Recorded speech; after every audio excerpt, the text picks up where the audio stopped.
All right, welcome back to the next episode. If you didn't watch the previous episode, we are actually going to just quickly do some settlement stuff.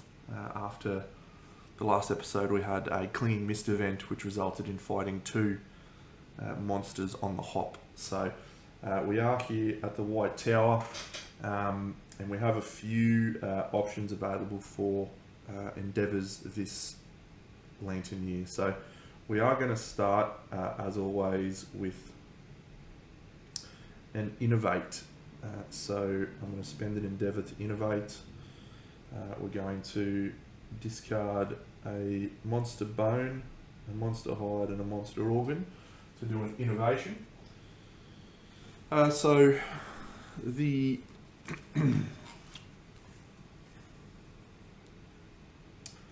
the positive of having such a lot of resources this lantern year, I've got the butcher fight next lantern year, which is generally going to result in no resources. There's a very rare chance we could pick up some resources in the fight, as well as some other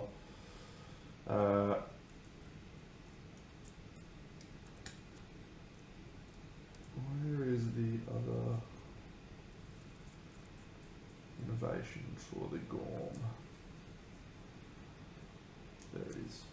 Yeah, so we're not likely to pick up a lot of resources from the butcher, so we want to keep some resources carried over to the next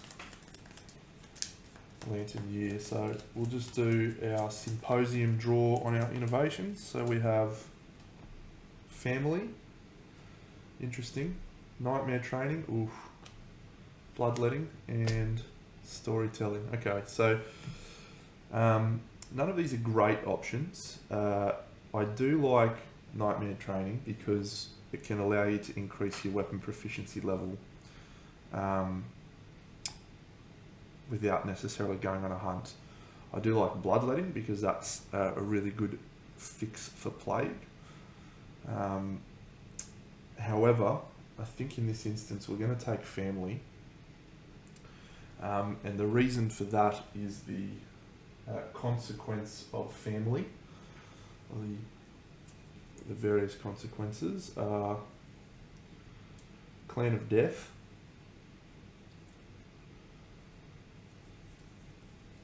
and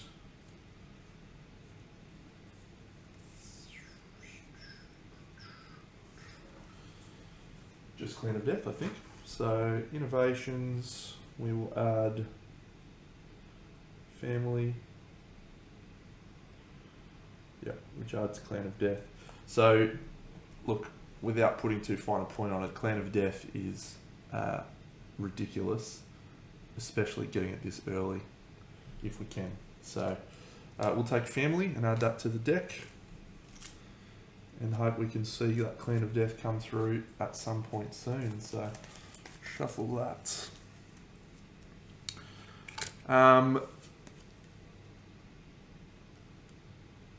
So the next thing we'll spend our innovation on is a risky one. We're going to use Arbel's matchmaker ability, so we can actually trigger intimacy this year. The reason why it's a risk is we are the survival of the fittest clan, unfortunately. So any people that anytime we do an intimacy roll, we roll 2 dice and choose the lowest of the 2. So let's hope we can get over the line here. We're going to select Birgitta because if she dies, it's not a big deal. And we will go with Matt again. No, Matt's got a strength buff. Let's go with Perrin. So Birgitta and Perrin are the children. So we do have survival of the fittest rerolls available to us here, and this is often what I find myself using survival of the fittest rerolls on. So let's see how we go. A 4 and a lantern 10. Yeah! Yeah! Alright. That's great news. Great news. I'll just bring up the intimacy chart so everyone can see what that looks like. A 4 on the intimacy chart results in a new survivor being brought into the world, kicking and screaming. Magnificent. So I think we will bring another male into the world, and we'll call him Gallard. And his father will be Perrin, and his mother will be Brigitte. So that's a good start. There's no other benefits from that. But we have triggered the milestone event story for society. So that was a good one to get. Principal society. So, there was once a mad woman who spent her days talking to the darkness. One day, it spoke back. The group must choose one. So there's a few choices here. Collective toil allows you to...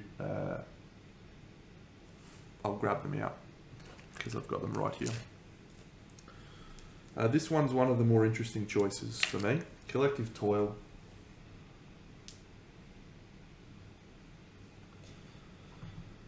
Collective toil or accept the darkness. So collective toil, you gain more endeavours, and it's really, really, really important to have endeavours. So that's a strong option. This one, however, means that you don't often... you don't ever have to worry about brain trauma killing you, which is pretty massive as well. So one of the things that we might use to determine the choice here is actually these options. So we can gain 10 insanity, or potentially have an awesome female leader, or we gain 3 population, 2 random white line resources, or all survivors gain survival up to the settlement limit. However, we lose someone from for Bone Witch. So I think we're going to take Accept the Darkness.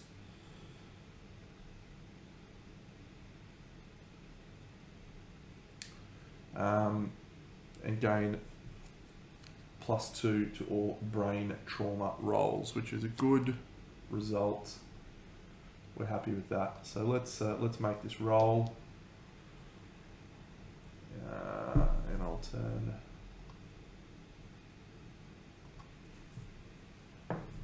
a 6. And the 6 was nominate a female survivor. So that female survivor will be, we won't use Alana. Let's nominate Egwene. So she gains the quixotic disorder, which can never be removed, which is okay because it's a good disorder. And she also gains the leader and orator of death. Leader can be really helpful. Orator of death, yeah, not that good.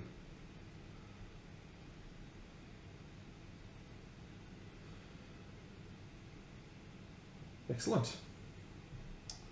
So we still have 2 endeavours to spend, and we still have a fair chunk of in our storage, but before we spend the other endeavours, we're actually going to make some items. So the first thing we're going to make is from the Gorm. We're going to make a rib blade. And that's a fantastic weapon, especially for levelling up.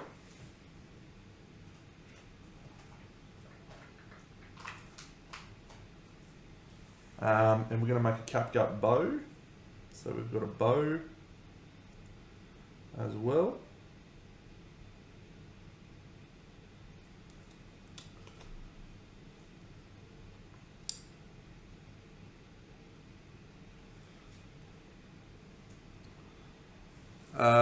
We can not make a Gorn, we would like to.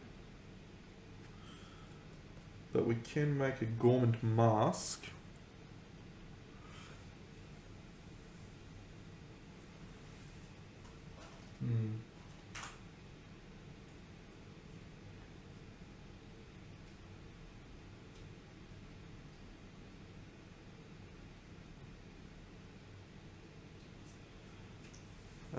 I don't mind the Gormand mask, so I think we will make that. I'll have both of those, which is good. And we want to make a monster grease. We'll use that one. Definitely, because we don't have a monster grease at the moment.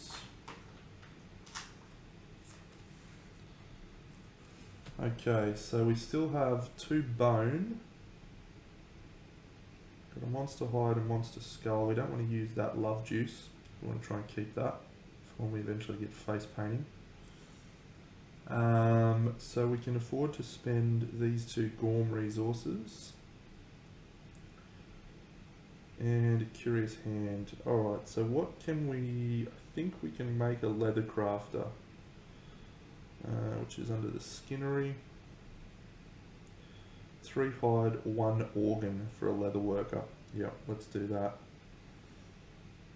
So that costs us an endeavour. The 3 hide would be that. That. And an organ. And a hide. Okay, so we're at a risky choice here. Let me just add the leather crafter.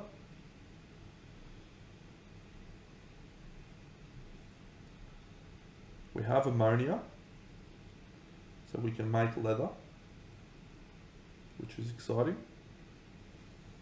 We don't have that much hide to use though.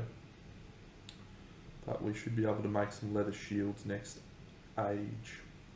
So I think we're going to hunt the Gorm again this lantern year, and I want to try and make a full Gormand set. It's not the best set, but it's also not that bad, and it's particularly good with the Vespertine bow. And we are going to have the Flower Knight in this. So with our final endeavour, we will.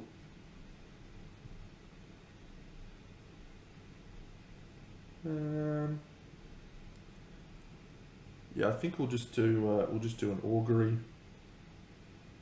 and the person who's going to do that augury will be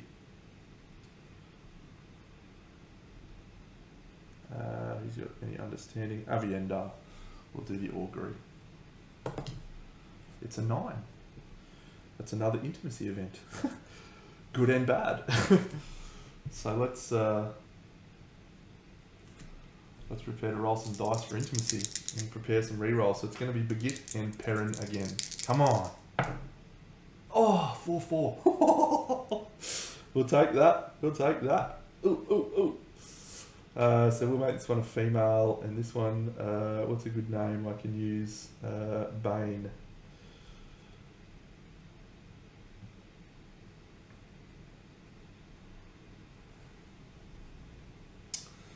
Cool. So that's our 4 endeavours all spent. Let's prepare for a hunt, shall we? Alright, after mulling over the options, I've decided to go for a white lion and not a Gorm. This will probably be the last time that we hunt the white lion. So we're going to try and get a clawhead arrow, which is a really helpful item. And if we're lucky, we'll get a cat's eye circlet, but I've got the Gorm. I prefer the wisdom potion because it's an action. You don't need to take an action to do it. So over the cat's eye circlet. So if we don't get an eye of cat, it's not a big deal. But we definitely want to get a lion claw if we can for the claw's head arrow. Just double check the claw's head arrow doesn't need anything else. Pretty sure I'm right. Yep, just a claw. Just a claw. Alright, so I've made a few small changes. So Arbel was previously going to be a grand weapons specialist.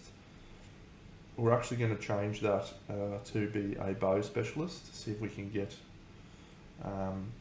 him leveling up that way. He didn't get a point from grand weapon anyway. He's strength 2, so that's handy.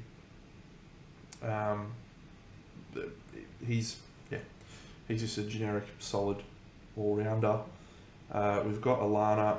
She's the bone axe specialist. She's got 2 levels, so she's 1 level off weapon specialization.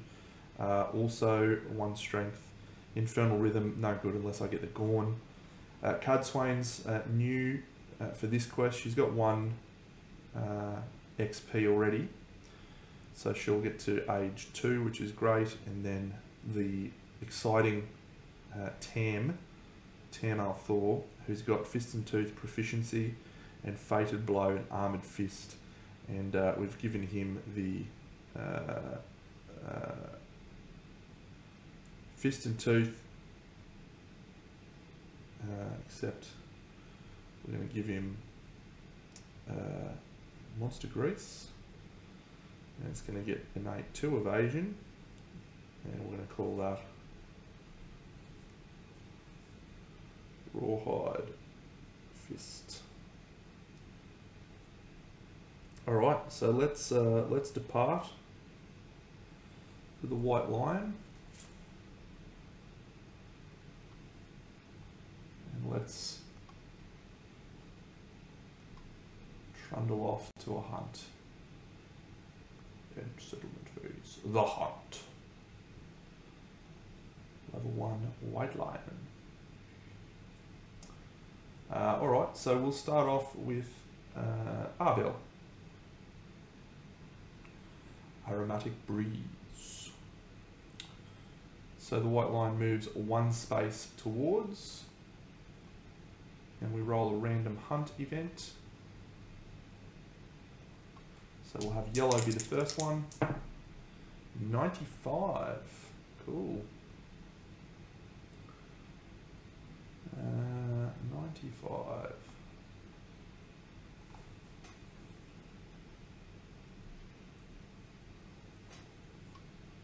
Grim and Frostbitten.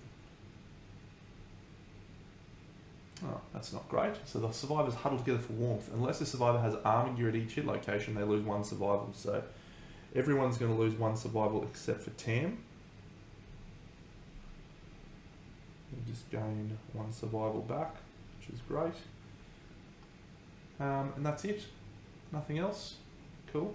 We'll take that. So into this one, we will take anyone. Yeah, Alana. Oh, a White Lion cub. Okay. Yep, we'll definitely slay the cub. So this is an interesting risk versus reward. You get 4 basic resources, which is absolutely clutch, but you may have the showdown start with an enraged White Lion mother. Let's find out what we're going to get. Slay the cub. Alright, so we get excellent monster bone, monster hide. Alright, very good. Alright, so we will roll the dice to see what is going to happen. It's an 8. Oh, nothing happens. Well, it would have been fine if something did happen, because the showdown starts right now. But the monster, we just didn't want to roll the mother lion appearing. So Alright, well, raw. So as always, we have the tall grass and we have the white line deck. So B B B B B A B B A B B B B B A.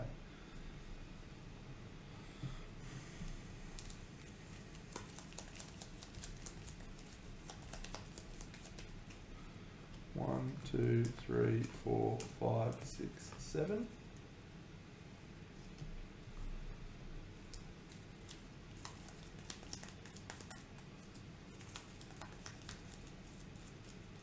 One, two, three.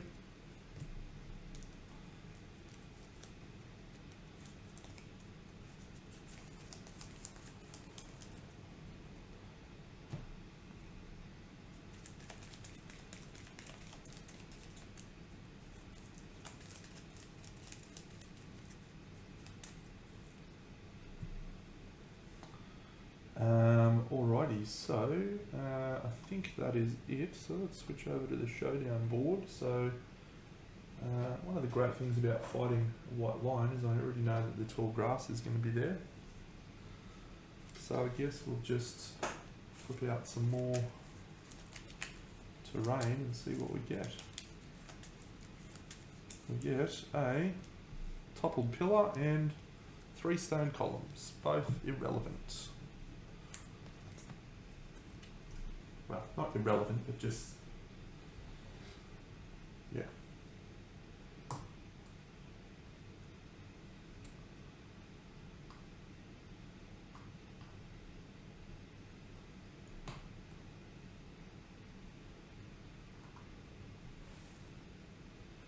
The pillar, the stone columns.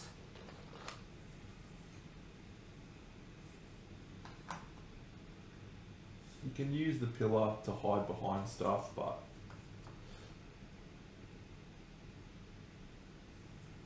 I doubt it's going to matter too much. Okay. So let's begin. The first AI card we draw is, ground fighting. You are such an idiot. White line. What an idiot. Alright, well, he just stands there like a chump. I've got my bow and I've got my bone darts. So let's see.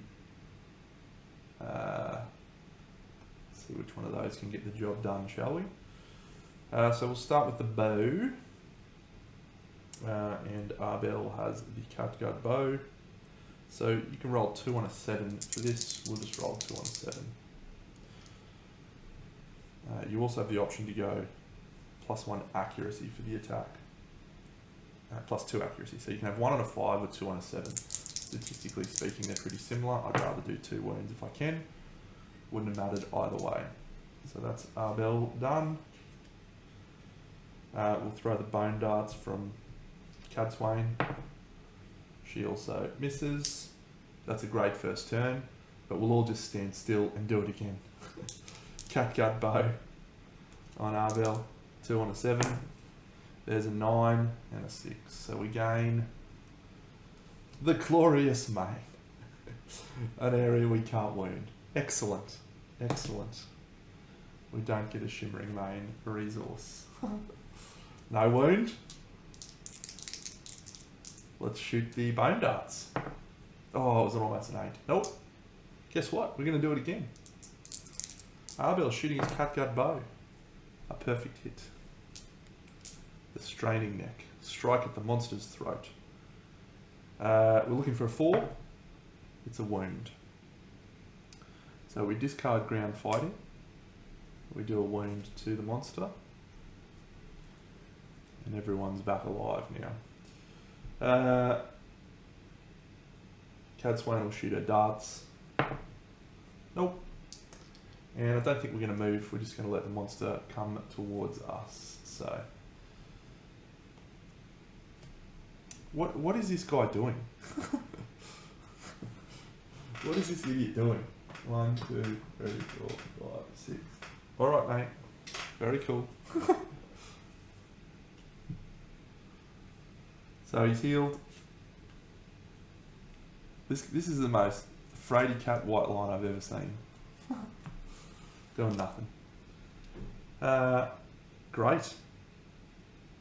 So we won't move in our turn because I can't get to him. So Lick Wounds comes out again, and he has no wounds in his wound stack. So we draw another AI. And we gain Chomp. Closest threat in field of view. So it's any of them.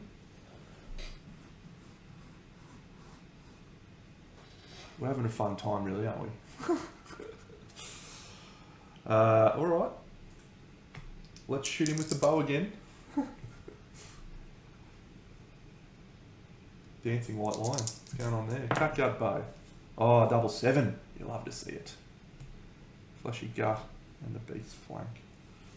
Alright. Well, we'll definitely go for the failure reaction first. We're on a 4. Excellent. So he's going to perform basic action. 1, 2, 3, 4,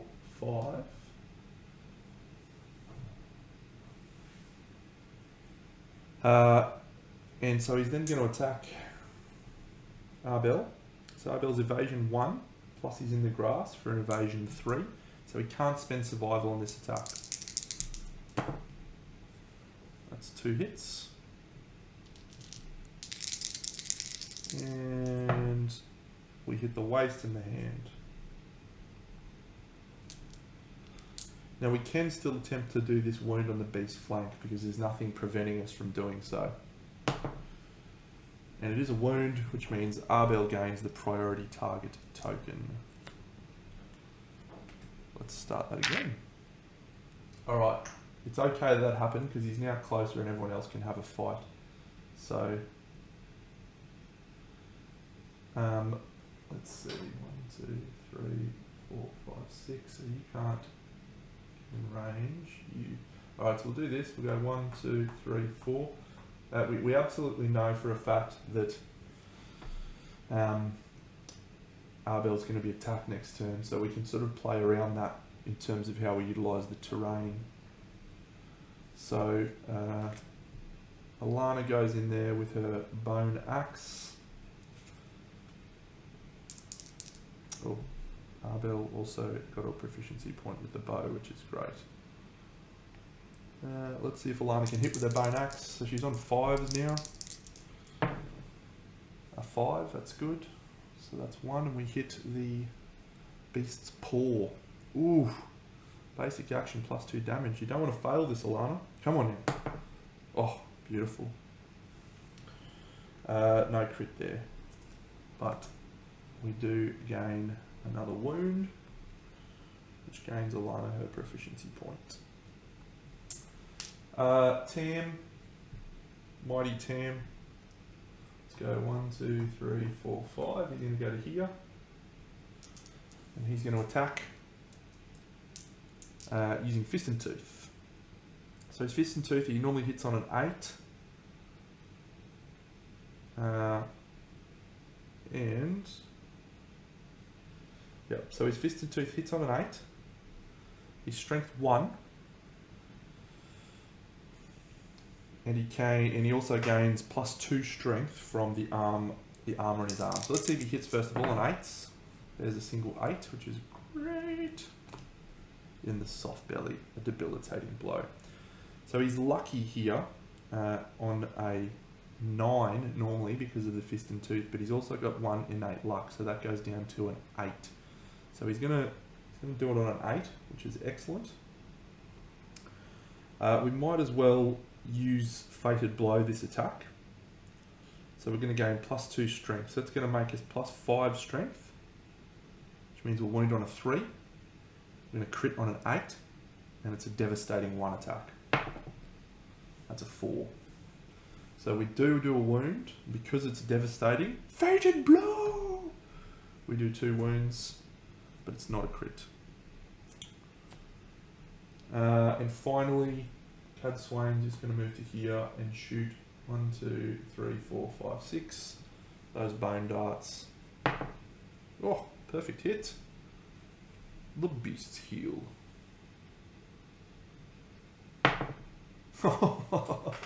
He's knocked down! No! That's another wound. It's a persistent injury, which is great, but unfortunately no resources out of it. Just remember Tam gained a weapon proficiency point with his fist and tooth, which is very important. Cool, so we'll see if he does anything there. Alright, well he jumps back up at the start of his turn and he will do Bloodthirsty. Oof. When it comes into play, draw an AI. Grasp. Closest knockdown survivor in range. There isn't any, but we know he's going to attack Arbel because of the priority target token. So he goes for Arbel. And it's only one swing, which is cool. So speed 1, hitting on a 2+ normally, goes to 4+ because of the tall grass, 5+ because of the evasion. It's a 2, you miss me, you idiot, white lion. So nothing triggers from Bloodthirsty. No damage done. So let's, we've already got the bow proficiency point. So we do want to try and get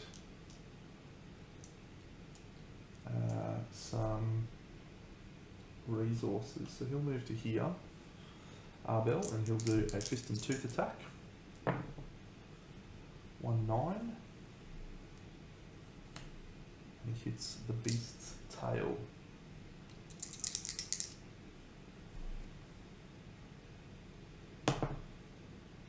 That is a fail to wound.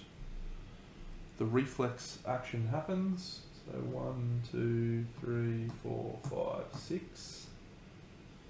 However, anytime he's about to start his movement, we roll a 1 and see if he's knocked down. He's not.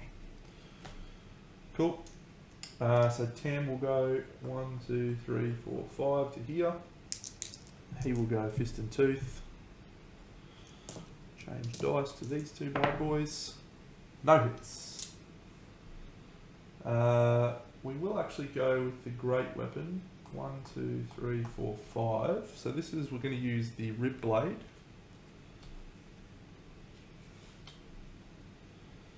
And this is on Cad Swain, so she hasn't had a swing with this yet. So it hits on a 6, but it's 5 for the rear. So, oh, come on.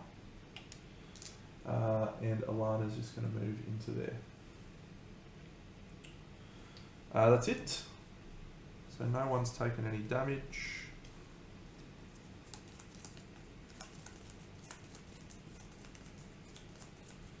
Hope the monster doesn't go lick wounds again. Guaranteed. Oh, grasp.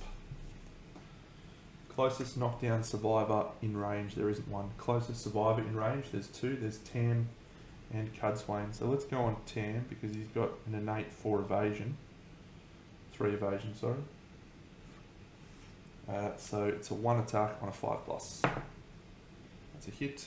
Tam will spend a survival. He'll use his rawhide set. Anytime he uses a survival, he rolls 1d10 and on a 6+, he gains it back.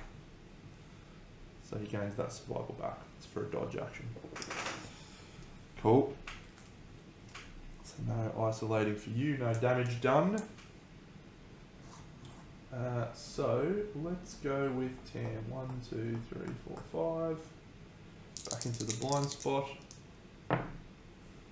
It's a 9, which is a hit. Oh, the strange hand. Come on, crit son. Crits on an 8. Crits on an 8. Oh, it's a 6. It is a wound because of Armoured Fist. He's +2 strength because he's got +2 armour at the arms. So that does a wound, which is great. So we don't get the failure reaction. We'll do I'm going to do the rib blade swing from there, because we can't get into the rear. Cad swing. So the rib blade, swinging on a 6. She'll move into the grass. Bow, 1, 2, 3, 4, 5, 6. Yep, we'll just stand still with the bow from Arbel. 2 shots on a 7. There's 1 on a 7. Get him in the beast's brow. Let's see if we do a wound. Oh, it's a wound, but it's not a crit, unfortunately. So, we've done a wound.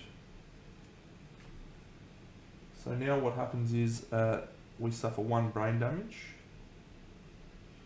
And the monster's going to perform a basic action. So we're going to go 1, 2, 3, 4, 5. So this results in, and I'll just move this over here. So anytime a monster ends its movement, let's see if it falls over first of all from the beast's heel. No. Anytime a monster ends its movement on a character, we have collision. So when you stop on a survivor, you suffer collision and knockback 5. So she's going to get knockback 5. 1, 2, 3, 4, 5 to here. So she's knocked down. But she didn't collide with any destructible terrain, so she doesn't take any damage. Now, the cat's going to do its basic action on Arbel. So he's in the grass. So 2 plus goes to 5 plus. That's 2 hits. He cannot do any survival actions. This was during his turn. 1 on the feet and 1 on the body. When a survivor suffers damage for any reason, we place a token here.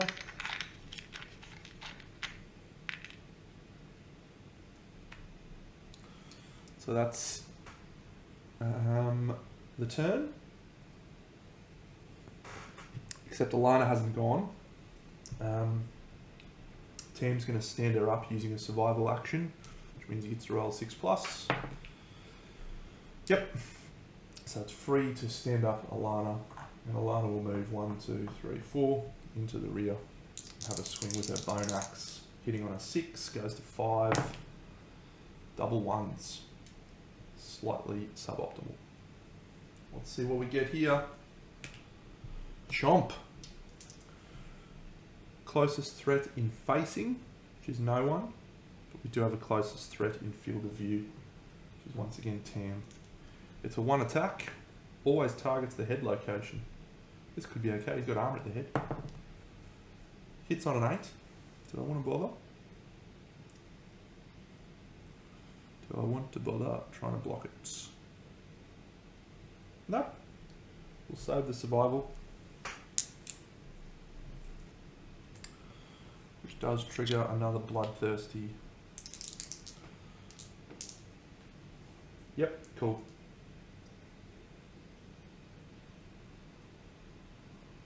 Alright. Let's see if we can get that rib blade humming. 1, 2, 3, 4, 5. In the rear with the rib blade. Let's go, Cad Swain. It's a hit. On the knee. So the rib blade is an awesome weapon, especially at early levels.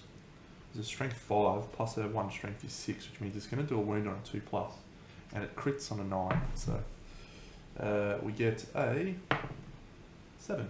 So that is a wound.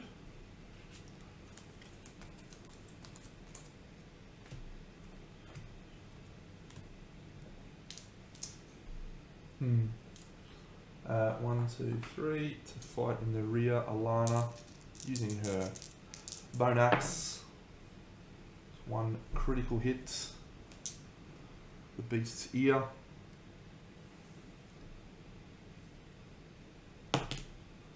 A 4 is good enough because she has +1 strength, so we don't suffer the failure reaction. We've got 1 wound left to do. Everyone's gained their weapon proficiency points. Cudswain cannot gain one yet. Cam's gained his, so there's no need to worry here. So let's just go with 1, 2, 3, 4, 5. The guy's got the most armour. Just in case we draw the trap. That's an 8 and a 6, so we gain 1. The beast's back.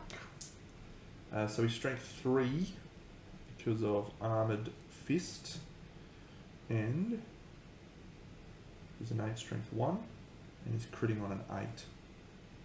So crit on an 8, wound on a 5. That's a critical wound. There's no really, nothing happening there. How far off was the trap? Oh, the trap was literally on the bottom. Yes. You love to see it. Beautiful. Da, da, da. Murdered white lion. No additional resources from the scenario, but we do get those 4 from the white lion cub. So let's see what we get here from these white lion resources. See, we need a lion claw is what we need, so cat bones, curious hand, sinew. No! Ah well. Basic resources. At least we got an organ. Hide, broken lantern, monster organ. Well, the lanterns are annoying, but at least you can use them for augury rolls, plus these 4. Okay, well, it's a comfortable victory. Everyone gains 1 hunt XP, and Cudswain gets age 1. Let's return from the showdown and advance the year. Okay, so we do have Gorm climate, as always. Yep, a bit of clean up there. Let's see what one of these bad boys we get. Cut. Oof. Glossolalia. Look, I'm not going to complain about Glossolalia, nor am I going to complain about Gorm climate. We don't really want to roll Gorm climate 1 to 3, but if it happens, it happens. So I nominate 1 survivor. This is a poor one. If you roll under 7. So let's use a newbie. Elaine, she was a bit of a babbler in the books. So Elaine is going to roll on Glossolalia. See if we can get, what we'd love to see here is an 8+.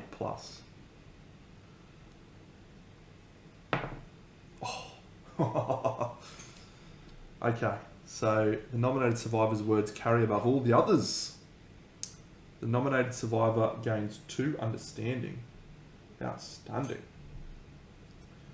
And she gains the title Father of Words. Well, I don't think we'll be calling it that. I think we'll call her Mother of Words.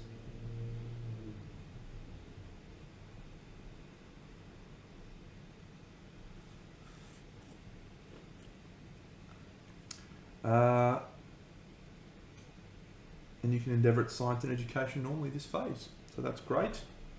Gorm climate.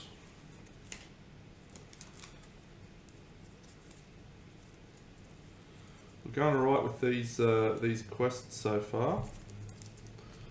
Gorm climate. Alright, this roll, we may consider using a re-roll if this comes up poorly actually. Because I've got some resources in the storage now. Got a fair few. Alright, so 1, 2, 3, the resources are lost. 4, 5, 6, 7, we've got hovels, so it's pretty good. Alright. Come on. It's a 9.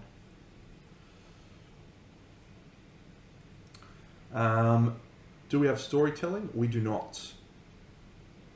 Nominated survive with 0 hunt XP. They gain 1 courage, drawing strength from the settlements. Something. Who can we use? Let's use Elaine. Very courageous of you, Elaine. Makes sense, since she was the mother of words. She would tell everyone, we can beat off this warm climate. Okay, good. So we still have all of our endeavours. We have a bell with a matchmaker again, which I think will take... Should always get population when you can. So let's punch our resources into the system and do an innovation. So, basics. We have a monster hide, a monster bone, question marks, a monster organ, broken lantern, monster hide. Well, we've got leathercrafter now, which is good to see so much hide. I'm spewing we didn't get the lion claw though. It's fucking annoying. We could build another Zambato though, potentially if we need to. Great cat bones, sinew, curious hand. Someone gains 1 insanity.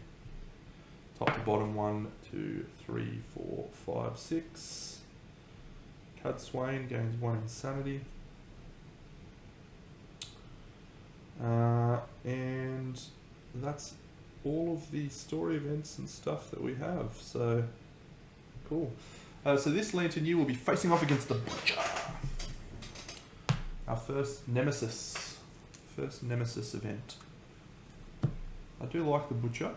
He's a fun guy to fight off against. So what are we going to spend our endeavours on? Well, I think we'll definitely want to make some leather. So we'll spend 1. Here's our leather worker. Let's spend 1. So it's leather, bone, hide. How many shields can I make? I think I can make...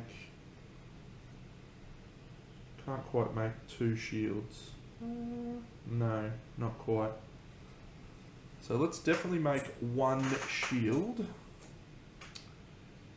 And 1 leather mask. So we'll do an innovation first. So the innovation we will spend 1, 2, 3. And we want to keep as much up the sleeve for next lantern year, because we have to manage the fact that we're not going to get any resources. Okay. Big innovation.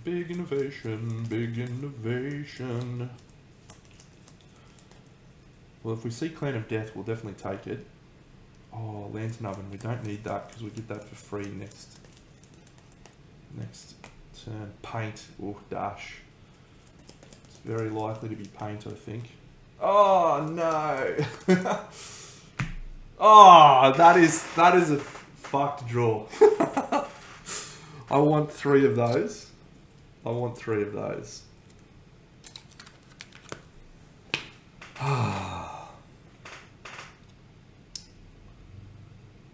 Dash really strong, and it means we can start probably straight away hunting level 2 antelopes.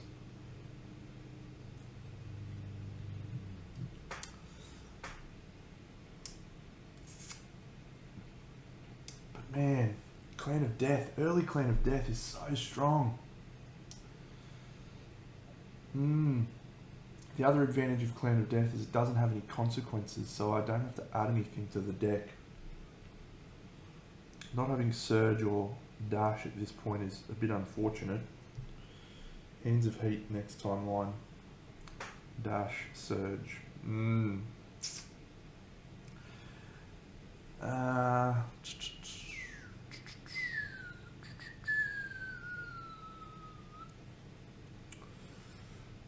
it's a tough call. Tell you what, I'm going to take paint.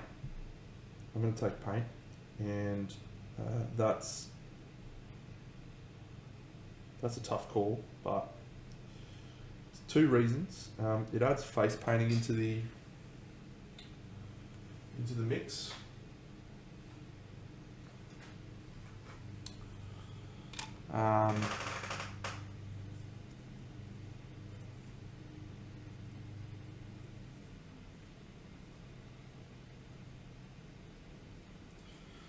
And when you're struggling away as population roles become very, very nerve-wracking.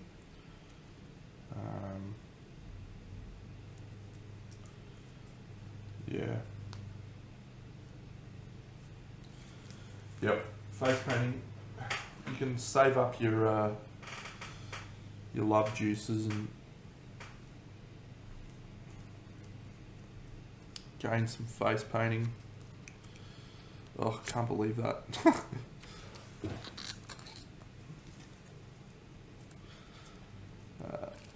Can't believe that. Can't believe I didn't choose Clean to Death.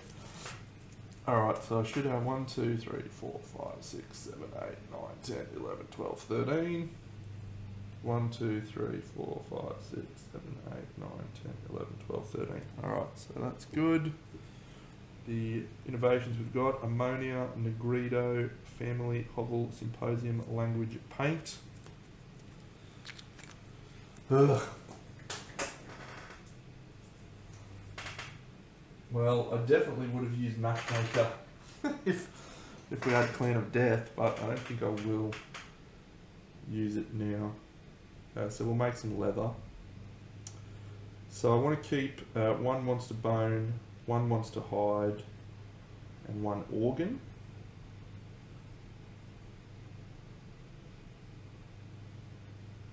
So the sinew. So yeah, we'll just use these here. The white line resources will be what we use for our innovation next lantern year. So I'm going to turn this into leather, and I'm going to turn this into leather, and then I'm going to craft. Oh, I'm going to actually add the leather first.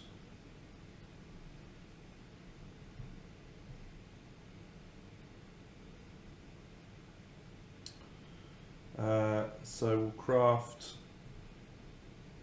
from the leather worker. We will craft a leather shield. We'll use that one, and we'll craft a leather mask.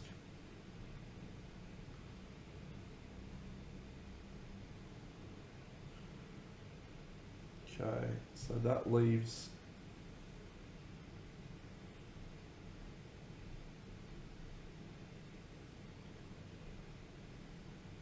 our love juice.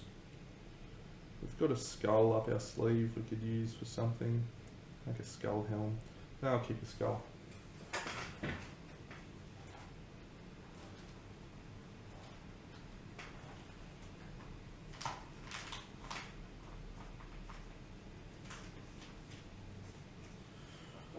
Round leather shield and a leather mask.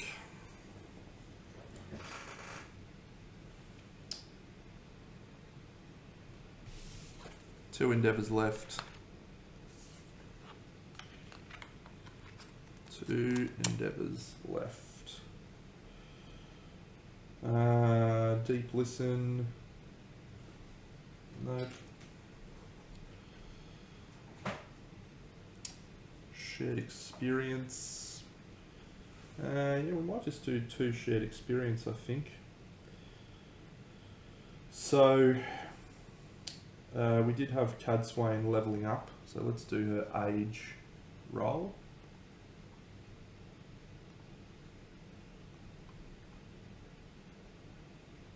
The settlement. Survivors are fine. 4 endeavours.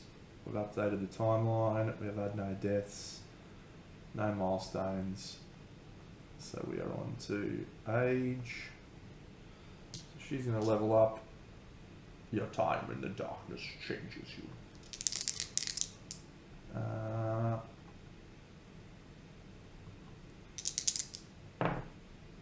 A 9 is a random fighting art. That's good. That's good. Let's see what she's going to get.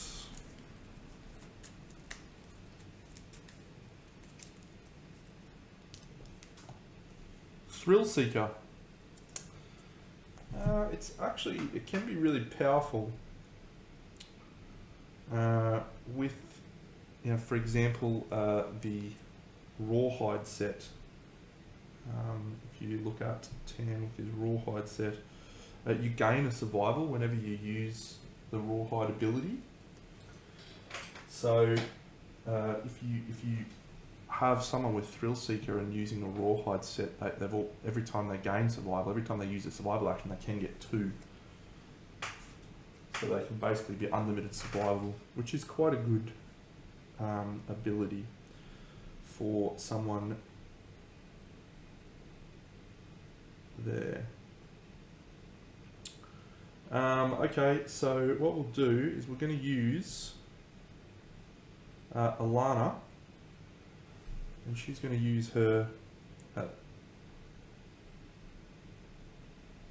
words and share those words with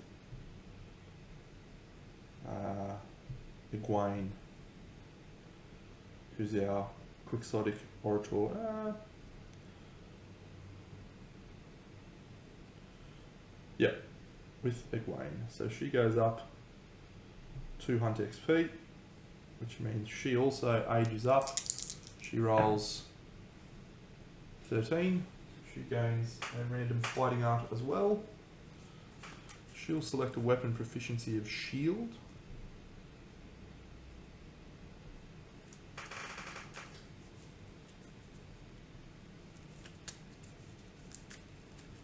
She might make it into the A team yet. Let's see what fighting art she gets. She's already got leader and orator of death, and now she has... Oh, it's the fucking, that stupid one as well. I need to get a Gorn, I think. I need to get a Gorn. Infernal Rhythm. Alright, the Butcher will be next Lantern Year fight. So hopefully you'll join me then. We'll fight the Butcher. I'll see you all in the next Lantern Year. The White.